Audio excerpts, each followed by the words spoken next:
Bonsoir à tous et bienvenue dans ce webinaire pour vous présenter l'ISARA en 30 minutes. Je suis en compagnie de Jérôme Zlatov, le directeur général de l'ISARA. Bonsoir. Bonsoir. Alors en 30 minutes, on va essayer de vous faire découvrir ce qu'est l'ISARA. Nous vous invitons surtout à venir la visiter vous-même. Je disais les parce que l'ISARA, c'est 2 campus, Avignon et Lyon. Nous sommes ici dans ce qu'on appelle la source, la bibliothèque réservée aux élèves du campus ISARA de Lyon. Nos journées portes ouvertes, on vous le redira, mais c'est le 19 novembre pour le campus d'Avignon et le samedi 22 novembre pour le campus de Lyon. Avant de commencer, on voudrait quand même vous donner à vous la parole, ou en tout cas le clic, parce qu'on va vous demander qui vous êtes. Est-ce que vous êtes un parent, un élève de lycée, de quelle classe? Répondez à ce petit sondage très court qu'on vous propose tout de suite. Merci d'avance. Et puis, dans ce webinaire, on va vous parler d'abord de ce qu'est un ingénieur ISARA. On va dresser le portrait de cet ingénieur. Ensuite, on parlera un petit peu des débouchés. C'est ce qui vous intéresse, de savoir ce qu'on peut faire après l'école. Et puis, on terminera avec un focus sur nos formations, avec notamment des intervenants qui viendront illustrer tout ça. N'hésitez pas tout au long de ce webinaire à poser vos questions. Vous pouvez le faire par écrit dans l'onglet questions qui est en bas de votre écran. On répondra à toutes vos questions à la fin. Avant d'évoquer avec vous le portrait de l'ingénieur ISARA, Jérôme Zlatov, l'ISARA en quelques chiffres, c'est une école qui a été créée en 1968, qui comprend donc 2 campus, on l'a dit, 1000 élèves, et qui est une école, mais pas seulement. C'est aussi un lieu de recherche avec des enseignants-chercheurs de renommée internationale. C'est un lieu de formation continue, un lieu de conseil, un lieu d'innovation et d'accompagnement de start-up. Mais aujourd'hui, on va vraiment se concentrer sur notre formation d'ingénieur post-bac. Et Jérôme Zlatov, j'ai envie de vous poser une question toute bête. C'est quoi un ingénieur? La question est loin d'être bête parce que la réponse, elle est souvent un petit peu compliquée. Donc, un ingénieur, finalement, de tous bords, ça conçoit, développe et met en œuvre des solutions qui sont techniques et innovantes, pour le plus souvent, et ce, pour répondre à un besoin d'un secteur qui est déterminé. Donc, si on décline ça du côté de l'ISARA dans nos secteurs, en fait, on forme des ingénieurs qu'on qualifie souvent d'être des ingénieurs entrepreneurs. Entrepreneurs parce que finalement, ils sont là pour casser les codes, pour faire bouger les lignes, pour faire bouger les filières, pour faire en sorte que ces fameuses transitions agricoles et alimentaires, elles puissent se réaliser. Donc, on forme des ingénieurs entrepreneurs qui agissent avec le vivant, voilà, pour révéler tout le potentiel du vivant et pour construire des solutions qui sont durables en agriculture, en alimentation et dans le domaine de l'environnement. Ces ingénieurs, entrepreneurs, ils utilisent la science, le terrain et l'innovation pour faire en sorte que ces transitions elles puissent se réaliser et, in fine, préserver le vivant en tant qu'outil au service de ces transitions. Et c'est un diplôme qui est reconnu et depuis longtemps, ce diplôme ISARA. Alors effectivement, vous l'avez dit Valérie, ce diplôme, il existe depuis 1968 et il est reconnu, il est accrédité par la CTI. La CTI, c'est la commission des titres d'ingénieur qui nous donne le droit de délivrer ce diplôme d'ingénieur. Donc, c'est des gens qui viennent nous visiter tous les 5 ans pour vérifier que nos pratiques correspondent bien aux standards de délivrance d'un diplôme d'ingénieur. On est également sous contrat avec le ministère de l'Agriculture et de la Souveraineté alimentaire, qui nous confie la mission de service public, en l'occurrence, de former des ingénieurs. Et dernier petit point de détail qui ne l'est pas, c'est que, je l'ai dit, on nous confie une mission de service public et d'intérêt général derrière. Donc, on a un label qui nous caractérise, qui s'appelle le label ESPIG, pour Établissement d'enseignement supérieur privé d'intérêt général. Il est un peu long, mais qui veut dire tout simplement qu'à travers notre structure juridique, qui est une association au but non lucratif, les profits qu'on génère sont exclusivement réinjectés au bénéfice de nos formations. Et j'insiste sur le exclusivement réinjectés. Très bien. Alors, on a compris, Jérôme Zlatov, qu'on forme ici à l'ISARA des ingénieurs entrepreneurs en herbe, mais qui sont concrètement acteurs des enjeux agricoles, alimentaires, environnementaux. Exactement. Et finalement, on accompagne des jeunes qui sont généralement passionnés par le vivant et par tout le potentiel qu'il peut y avoir derrière ce vivant, et pour les aider à construire leur propre voie, leur propre chemin à travers un parcours sur lequel on reviendra, et grâce à un soutien qui est très fort, qui est très marqué par toute l'équipe pédagogique qui est là pour les aider à faire en sorte que ce chemin, ils puissent le trouver et faire en sorte qu'il puisse exister derrière. Donc chaque étudiant chez nous, il est connu, il est écouté, il est encouragé, il est soutenu, il est aidé, il est porté. Je n'aurais pas de mots suffisants pour décrire tout ce qui C'est s'y pas un passe, numéro. mais ce n'est pas un numéro du tout. C'est une personne qui a des envies, des talents, un futur à inventer, et on l'aide à révéler finalement ce futur et à faire en sorte qu'il puisse prendre corps dans l'ensemble. Donc, on n'est pas une école où il y a un concours, où il y a une compétition. Au contraire, on a de l'entraide à l'intérieur des promos, de l'entraide entre les différentes promos. Et tout ça, finalement, pour avoir un soutien qui est très fort, et particulièrement sur les matières scientifiques, parce qu'on sait que quand on a des étudiants qui rentrent en première année, on peut avoir des questions sur ces matières scientifiques liées à l'hétérogénéité des différents choix d'options, en particulier en première et terminale. On le sait bien. Donc l'objectif, c'est de ne laisser personne au bord du chemin. On vise l'excellence académique, tout ça c'est bien, le côté scolaire, mais ceux qui nous regardent, ils se demandent aussi quelle est l'ambiance à l'ISARA.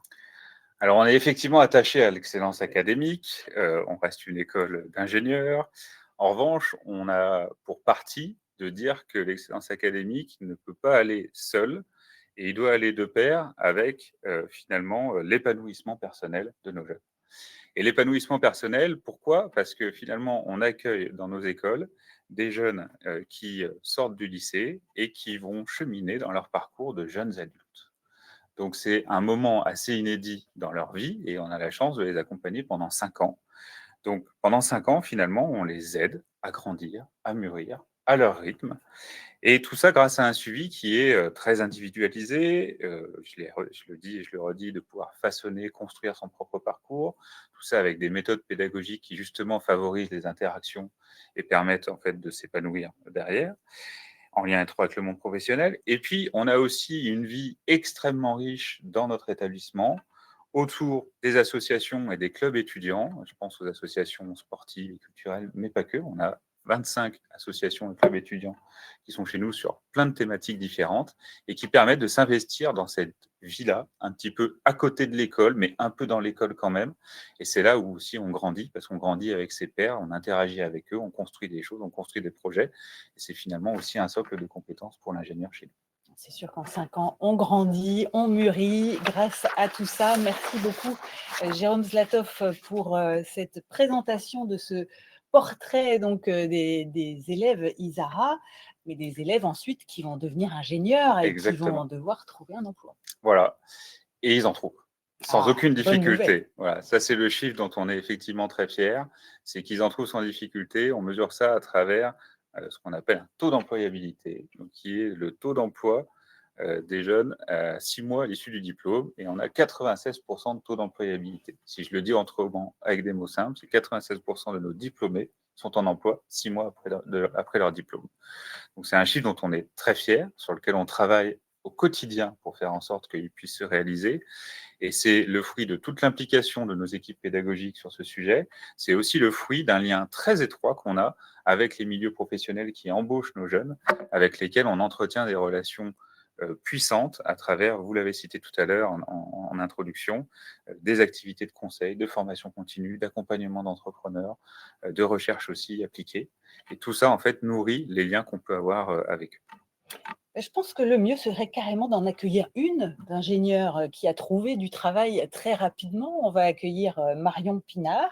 Merci Jérôme. Merci Valérie. Je vous rappelle à vous qui nous regardez que vous pouvez donc poser vos questions. N'hésitez pas, l'onglet questions en bas de votre écran. Bonsoir Marion. Bonsoir. Marion a été diplômée en 2018 et Marion, vous êtes ingénieure R&D chez Yoplait. Alors la R&D, c'est la recherche-développement. Si on résume, c'est vous qui élaborez le yaourt de demain. Oui, c'est ça Valérie. Du coup, ça fait 7 ans que je travaille en R&D et ça me plaît toujours autant. Et concrètement, qu'est-ce que c'est la mission d'un ingénieur R&D? On doit développer des produits. Donc, ça peut être plein de sortes de produits. Moi, en l'occurrence, c'est des yaourts. Donc, on développe des recettes. Et ce qui me plaît dans mon métier, c'est que c'est très concret. On touche le produit, on goûte le produit et comment on développe nos recettes. En soi, on fait des essais, on commence vraiment à l'étape labo dans notre petite cuisine. Quand on a des recettes à peu près abouties, on peut passer à l'étape pilote, donc plus grande échelle pour voir si ça fonctionne toujours. Et la dernière validation, ça sera en usine, donc à l'échelle industrielle, voir si notre recette elle a le même goût, la même texture que ce qu'on avait pensé au tout début. Et du coup, dans notre quotidien, il n'y a pas trop de routine. Ça peut être autant des essais, beaucoup de gestion de projet. On est en contact avec plein de services différents dans l'entreprise, donc on a une grande visibilité de tout ce qui se passe. Et il y a beaucoup de dégustations du coup au quotidien. On goûte nos essais, les produits de la concurrence, etc. L'objectif, répondre aux attentes du consommateur, c'est sûr, en matière de goût, mais aussi de l'innovation vis-à-vis de l'environnement. Oui. Ça, c'est très important dans notre travail. Oui, alors du coup, moi, pour le coup, je travaille chez Yoplait. Donc, on a une stratégie RSE qui est bien définie, qui tourne autour de la biodiversité, préservation de la biodiversité, vu qu'il y a un lien avec l'alimentation. Et du coup, dans tous nos projets d'innovation ou de rénovation, dès l'ouverture du projet, on prend en compte plusieurs aspects de durabilité. Que ça soit la qualité des ingrédients, les origines des ingrédients, les process de fabrication, utiliser moins d'eau, moins d'énergie, les emballages évidemment, quel type de matériaux, des gros formats, injecter des emballages, des matériaux recyclés dans nos emballages, et aussi tout ce qui tourne autour de la nutrition et de naturalité de nos recettes, donc moins de sucre, plus de protéines, etc. Alors Marion, c'est quoi le yaourt vraiment tendance et c'est quoi votre préféré? Alors, mon préféré et la tendance aussi, c'est le Ça même. tombe bien. C'est tout ce qui tourne autour de la protéine, du coup, plutôt le skyr. Donc, je pense que tout le monde en a déjà bien entendu parler, mais c'est un produit qui est très simple, juste du lait et des ferments et un process bien défini, et donc peu d'ingrédients. Et d'un point de vue nutritionnel, c'est assez intéressant vu que c'est riche en protéines et qu'il n'y a pas de matière grasse. Donc voilà, c'est un produit rassasiant qui est bon, qui a une bonne texture. On a beaucoup parlé avec Jérôme Zlatoff de la construction du parcours, que chacun traçait un peu sa voie à l'ISARA. Dans votre cas, vous saviez tout de suite en rentrant à l'école que vous vouliez faire de l'innovation. Oui, alors moi, j'ai eu la chance de savoir ce que je voulais faire juste après le bac. Donc, c'est pour ça que j'ai intégré l'ISARA. Je voulais travailler en R&D, mais je savais que c'était un cursus qui était assez complet et on voyait beaucoup de choses. Donc, je ne me fermais pas non plus les portes de changer d'idée au cours de ma formation. Finalement, j'ai fait tous mes stages en R&D et c'est ce qui me plaisait. Donc, c'est pour ça que j'ai commencé ma carrière directement en R&D innovation. Merci beaucoup Marion. Alors l'innovation, c'est vrai que on a beaucoup prononcé ce mot. L'innovation, elle est vraiment au cœur de nos formations. On a même un parcours qui est dédié à l'entrepreneuriat. On encourage les élèves finalement à devenir entrepreneurs. Ils peuvent même participer à un concours qui s'appelle Ecotrophélia. C'est un concours d'innovation alimentaire qui est proposé aux élèves des écoles d'ingénieurs. Et on est assez fiers parce que cette année, l'équipe de notre école ISARA a remporté le concours national avec des fanetti gourmands et anti-gaspi qui sont des alternatives aux raviolis farcis, avec une pâte qui est faite à partir de baguettes surgelées récupérées et un pesto de fans de carottes à l'intérieur. C'est vraiment délicieux. Retenez ce nom encore mieux parce que vous allez le voir bientôt dans les étals de vos supermarchés. Et puis les premiers lauréats de ce concours, eh bien, c'était nos amis d'Harry & Co. Ça aussi, vous connaissez peut-être parce que c'est une marque qui est déjà dans vos magasins. 2 ingénieurs ISARA à l'origine de cette marque Harry & Co, ce traiteur végétal que vous pouvez donc retrouver. L'industrie agroalimentaire, c'est vraiment le principal débouché de nos élèves. C'est statistique, c'est comme ça. Ils choisissent pour la plupart de rejoindre cette industrie agroalimentaire. Alors, pas toujours en innovation, en R&D, mais aussi dans la qualité, dans le marketing, dans le commerce. Pour ceux qui vont choisir la voie de l'agriculture, ils peuvent parfois s'installer exploitants agricoles. Ils peuvent faire le choix de vouloir améliorer les performances de la ferme familiale, par exemple. Ils peuvent aussi devenir enseignants, travailler dans une ONG, des associations ou devenir conseillers techniques dans des chambres d'agriculture, par exemple. Et pour ce qui est de l'environnement, ils peuvent prendre la voie de la recherche ou bien devenir chargés d'études dans les énergies renouvelables, dans la préservation de la biodiversité. Je vous propose de regarder le portrait d'un de ces ingénieurs qui, lui, a choisi justement la voie des énergies renouvelables, qui travaille chez EDF Renouvelables. C'est Gaëtan Sobaméa. En fait, mon métier, tout simplement, c'est arriver à développer des projets d'énergie renouvelable, c'est-à-dire arriver à avoir tous les documents nécessaires à la construction d'un site. Donc, on doit prospecter les terrains, signer des accords fonciers avec les propriétaires, rencontrer les élus pour se mettre d'accord sur le projet, sur la répartition de l'argent, sur l'implantation du projet, passer tout un tas d'études et faire valider tout ça, si possible, au service de l'État et à monsieur le préfet, monsieur ou madame le préfet. Travailler pour la transition énergétique, c'est arriver à travailler pour essayer de tuer le pétrole, tuer le gaz et tuer le charbon en faisant des énergies renouvelables, par exemple. Et ça peut passer par tout un tas de métiers différents. Bon, en l'occurrence, là, mon métier est très concret, vu que c'est arriver à créer de nouveaux moyens de production d'électricité verte.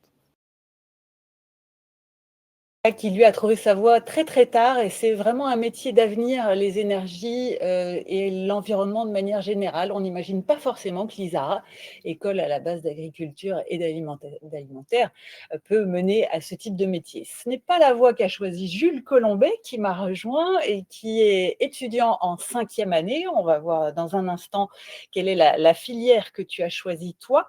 Ce qui est certain, c'est qu'à l'ISARA, on peut s'engager dans différents cursus.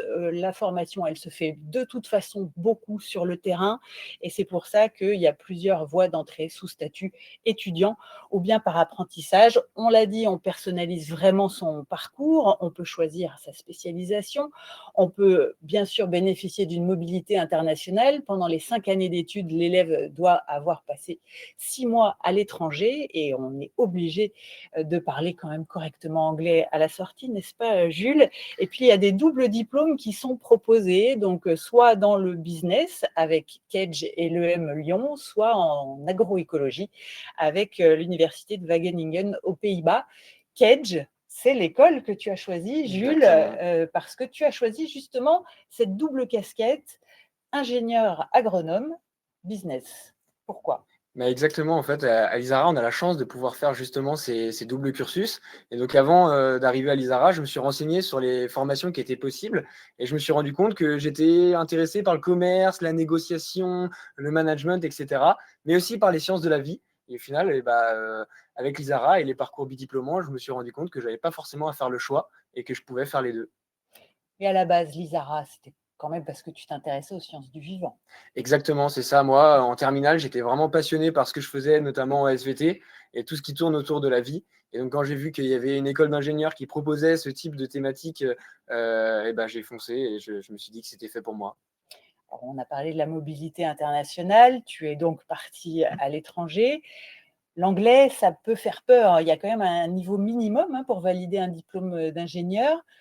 Est-ce que ça t'a fait peur? Est-ce qu'il y a eu des difficultés pour passer le TOEFL ou le TOEIC? Alors moi, ça m'a jamais fait peur spécifiquement parce que déjà, j'avais pas forcément de difficultés en anglais à la base, c'est vrai. Mais après, avec mes camarades qui, eux, pouvaient potentiellement des fois avoir un peu plus de difficultés, en fait, à l'ISARA, on se rend compte qu'on a vraiment un accompagnement qui est personnalisé en fonction du niveau de chacun. Voilà, on a vraiment du tutorat, des professeurs qui sont aussi disponibles pour venir nous aider. Et donc, au final, petit à petit, on arrive à réussir ces différents diplômes et qu'il ne faut pas en avoir peur. Et puis tu l'as dit, beaucoup d'entraide entre élèves, c'est ça le principe de ne pas avoir de concours, de ne pas avoir de compétition dans cette école, c'est que vous êtes quand même très soudés, pas seulement pour faire la fête comme on l'a dit tout à l'heure, mais aussi pour travailler ensemble et votre objectif c'est que tout le monde réussisse. Oui, exactement. C'est vraiment une spécificité de notre école, c'est qu'en fait, on veut tous réussir. Et l'objectif, c'est qu'on réussisse tous main dans la main et qu'on arrive à la fin, le jour de notre diplomation, à tous repartir chez nous avec notre diplôme. Et c'est vrai qu'on collabore tous ensemble avec les faiblesses de chacun et les forces des autres. Et on arrive justement à petit réussir. Et c'est vrai que l'entraide et la collaboration, c'est quelque chose qui est très important pour nous. Et en général, on dit quand on arrive à l'ISARA qu'on rejoint une vraie famille. Et c'est quelque chose de vrai parce que quand je suis arrivé à l'ISARA, j'ai rencontré ma promo. Aujourd'hui, je suis en 5e année et j'ai découvert un peu comme une nouvelle famille. Donc, c'est très vrai. Je peux te dire que ça continue après. On a un réseau d'alumni qui est vraiment au top avec 5500 ingénieurs qui sont très soudés et qui se retrouvent régulièrement. Donc, cette promo-là, elle va rester soudée longtemps. Tu as bientôt fini, finalement, Jules. Qu'est-ce que tu vas faire après l'ISARA? Eh ben, je sais pas. Alors, c'est bizarre de dire ça, mais je sais pas exactement ce que je veux faire plus tard. Et c'est OK, c'est pas forcément un problème. Je sais qu'au lycée, on a forcément envie de savoir quel métier on fera exactement plus tard. Et aujourd'hui, j'ai pas peur de dire que même si c'est ma dernière année d'études, eh ben, je sais pas exactement ce que je veux faire. Et je pense que je vais changer sûrement au fil de ma carrière de métier. Alors évidemment, je sais quand même dans quel domaine j'ai envie de m'orienter. Et je pense que moi, ce qui m'a attiré de par mes stages notamment et des différentes thématiques que j'ai pu découvrir avec Zara, j'ai plutôt envie de m'orienter vers le commerce, voilà, donc dans des entreprises agroalimentaires, mais plutôt la fibre commerciale qui me correspond plutôt bien. Je pense que c'est fait pour toi, en effet. Merci pour ton témoignage enthousiaste. Alors, Jules, toi, tu as fait un cursus sous statut étudiant, donc avec une partie, un premier cycle avec un tronc commun sur 3 ans, qui est essentiellement composé au début du cursus de matières fondamentales, hein, tout ce qui est biologie, environnement, des langues, de la méthode aussi, parce qu'on apprend beaucoup de méthodes. Ensuite, il y a un deuxième cycle dans lequel on va pouvoir se spécialiser un petit peu, choisir des modules, construire son projet au travers de projets d'études, de stages très importants, hein. Il y en a tous les ans des stages et on personnalise son parcours donc jusqu'à sa spécialisation ultime de dernière année. Et puis la seconde voie, je vous l'ai dit, c'est l'apprentissage à partir de la 3e année où là, on peut effectivement faire les 3 dernières années en tant qu'alternant ou bien les 2 dernières ou bien même seulement la dernière en contrat de professionnalisation notamment. Avant de retrouver Jérôme Zlatov, je vous dis un mot également d'une autre formation qui a été créée il y a peu à l'ISARA. C'est un bachelor en agronomie et en agroalimentaire, donc à un niveau bac+3, qui se fait sur notre campus d'Avignon, qui permet de rentrer dans la vie active un petit peu plus tôt. C'est pour ceux qui ont vraiment envie de rejoindre plus rapidement le monde professionnel ou ensuite de poursuivre, pourquoi pas, vers un diplôme d'ingénieur. Et si on allait visiter l'école de l'intérieur? On va suivre une élève qui va nous faire visiter l'école. Vous allez voir, c'est très court, mais on va vous permettre de voir un petit peu les coulisses de notre école avant que vous veniez vous-même voir l'école le 22 novembre sur le campus de Lyon. On retrouve Lilou dans l'école de l'ISARA. Bonjour, moi c'est Lilou, je suis élève en 3e année à l'ISARA. Je te laisse me suivre pour découvrir l'école.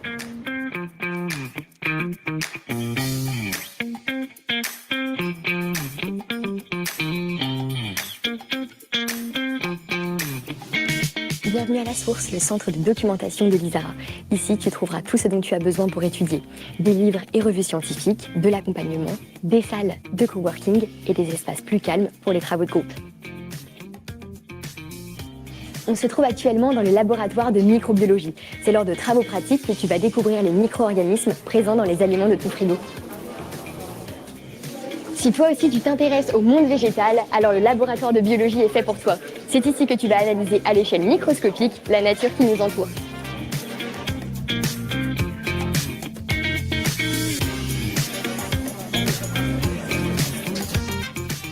Voici les laboratoires de chimie. C'est ici qu'ont lieu les TP de chimie et de biochimie. Nous analysons des fruits, mais également des éléments du sol récupérés lors de nos sorties sur le terrain. Bienvenue dans le laboratoire de physique. Que ça soit la thermodynamique, la mécanique des fluides ou bien l'électricité, tu verras, c'est un jeu d'enfant.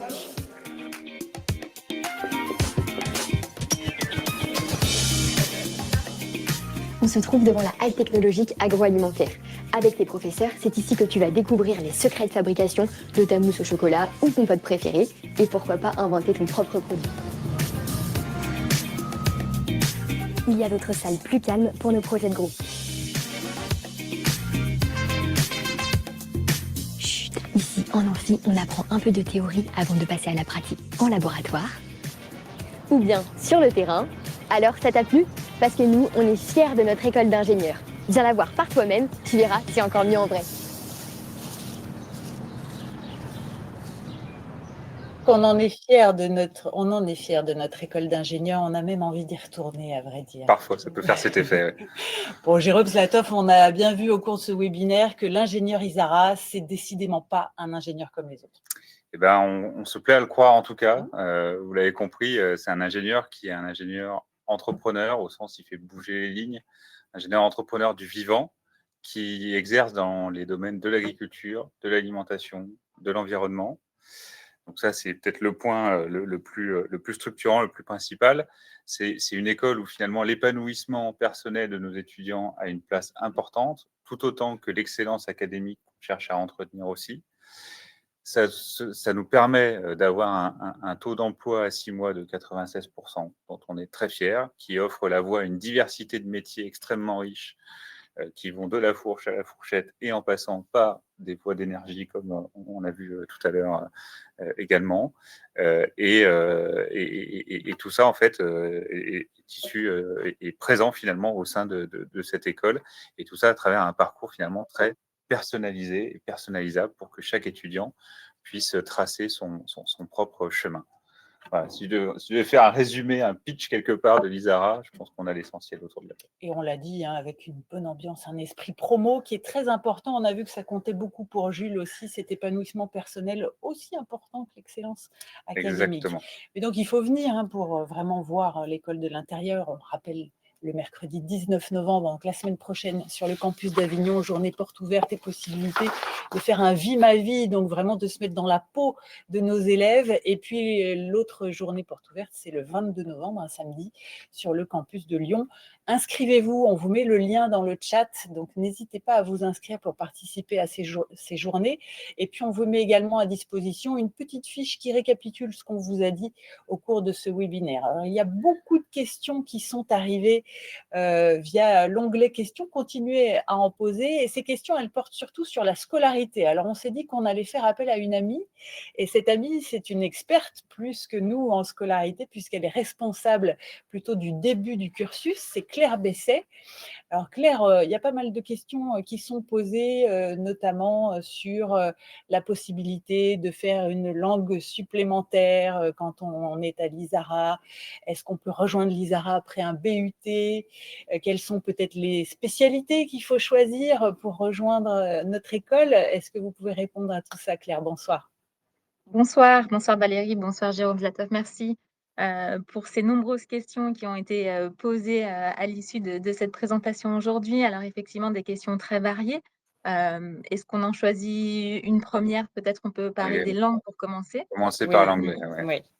Commençons par l'anglais. Donc, est-ce qu'il y a une possibilité de faire une LV2 en plus de l'anglais? Donc, l'anglais est effectivement la LV1 pour tous nos élèves ici à l'ISARA, puisqu'il s'agit d'une condition indispensable pour l'obtention du diplôme. Mais bien sûr, il est tout à fait possible et même on vous encourage à commencer ou poursuivre une LV2.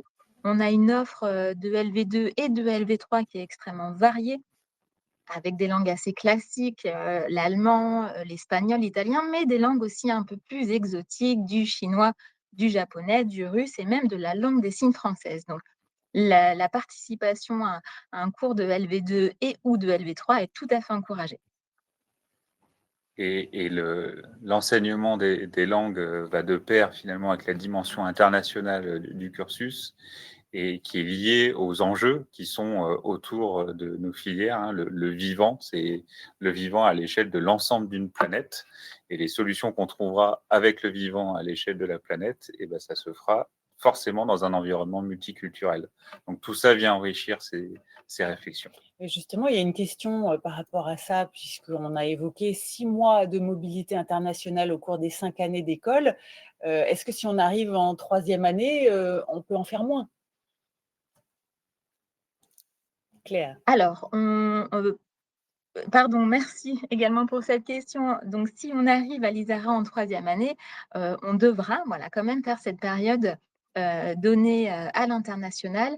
Mais soyez rassurés, vous avez de nombreuses opportunités de partir, que ce soit via le programme Erasmus ou via des stages, que ce soit dans une université partenaire ou bien dans une entreprise.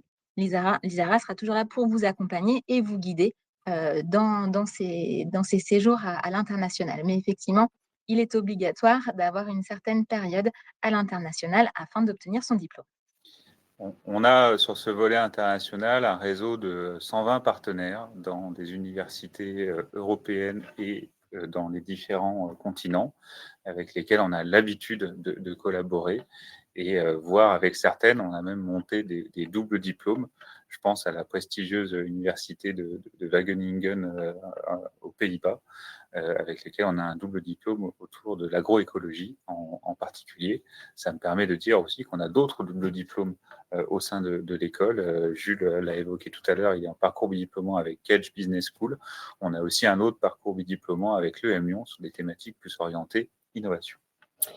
Claire, est-ce qu'on peut rejoindre l'ISARA après avoir fait un BUT? Oui, bien sûr, tout à fait. On peut rejoindre l'ISARA à différents moments. Certains élèves choisissent de nous rejoindre tout de suite après leur baccalauréat et donc intègrent soit la formation ingénieur, soit la formation bachelor, comme on l'a évoqué tout à l'heure. Mais on peut tout à fait intégrer l'ISARA un peu plus tard dans le cursus en fonction de la formation qui aura été effectuée. On peut intégrer l'ISARA après un BTS, après un BUT, après une licence, après une prépa. Donc, on peut intégrer des élèves en 2e, 3e ou 4e année à l'ISARA.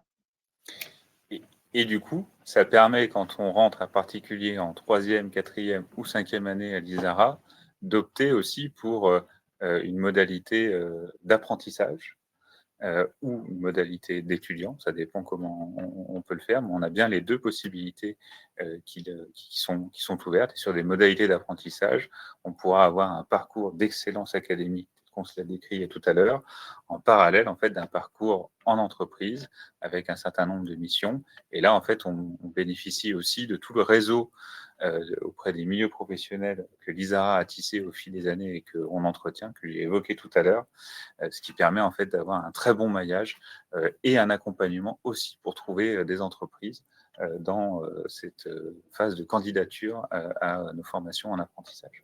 L'apprentissage, il peut se faire sur les 2 campus, hein, Lyon et Avignon. En revanche, le premier cycle, quand on rejoint l'ISARA en post-bac, ne peut se faire que sur le campus de Lyon. Il faut l'avoir en tête et ça me permet de rebondir sur une autre question qui a été posée qui concerne le bachelor.